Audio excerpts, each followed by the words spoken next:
We continue our coverage now of the One Pulse Foundation's decision to dissolve. Reaction has been pouring in pretty much all day. Many people glad to see an end to the nonprofit, which has failed to build a museum and memorial in the 7 years since it was founded. Western Investigates has been digging into the foundation and its finances all year. Michelle Parado has been leading that coverage for us. She joins us now. What happens next? Michelle. Well, guys, dissolving a nonprofit can be a difficult and long task, and there are still a lot of unanswered questions tonight. But one thing is clear, just because the foundation is dissolving doesn't mean the story ends.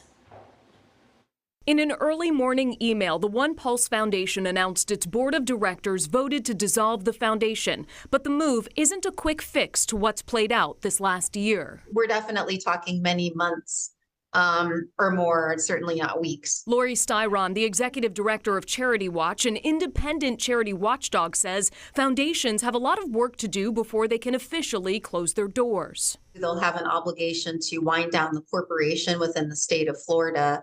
But on a federal level, they'll also need to do a lot of due diligence to make sure that the remaining assets are distributed to another nonprofit tax-exempt organization or to a local, state, or federal government to be used for a public purpose. Until that happens, the foundation may still have to pay some of its employees and possibly legal counsel. There's also going to be a lot of legal and accounting and other management types of fees, which is unfortunate in situations like this because, you know, when people donate to organizations, they think that their money is going to be used to fund the direct programs of the organization. Styron says typically charities aren't required to refund private donations. We do know the foundation is working with Orange County to hand over the museum property bought with tourist development tax dollars. And now there are questions about the $1 million the state gave to the foundation.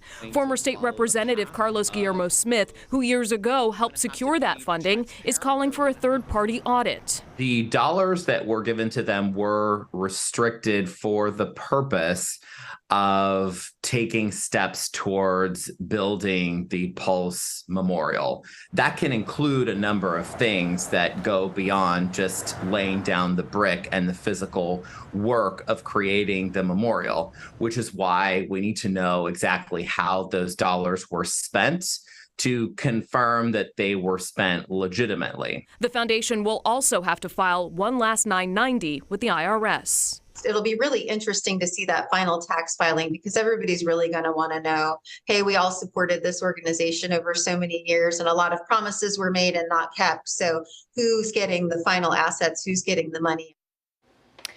In its statement this morning, the foundation said it is offering the city of Orlando and Orange County access to all existing planning and design materials and expressed interest in handing over its 49 Legacy Scholarship Program and Community Rainbow Run to other organizations. Summer, back to you.